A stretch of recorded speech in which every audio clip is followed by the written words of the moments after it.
கடவுள் வந்து எப்படி நம்மளுடைய உலகத்தை கிரியேட் பண்ணியிருக்காருன்னா, மொத மரங்களை கிரியேட் பண்ணியிருக்காரு. அப்புறம் விலங்குகளை கிரியேட் பண்ணியிருக்காரு. அப்புறம் மனிதனை கிரியேட் பண்ணியிருக்காரு.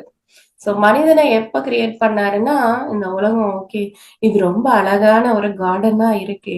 இதுல வந்து என்னுடைய ஒரு பாகம் என்ன மாதிரி என்னுடைய குழந்தை விளையாடணும், அழகா இத என்ஜாய் பண்ணணும் அப்படின்ற ஒரு தாட், அப்படின்ற ஒரு எண்ணத்துல தான் மனிதனை கிரியேட் பண்ணியிருக்காரு. சோ அதுக்கப்புறம் வந்து ரொம்ப பெரிய ஸ்டோரி நடக்கும். ஃபர்ஸ்ட் அந்த மனிதன் வந்து போர் அடிச்சு போயிடும். அதுக்கப்புறமா ஒரு ஆஹ் பெண்ணை கிரியேட் பண்ணுவாரு. அந்த பெண்ணும் வந்து ஆணுக்கு கம்மியாவும் ஆணுக்கு ஆஹ் பணிவிடை செய்யற மாதிரி எல்லாம் கிரியேட் பண்ற அவரு.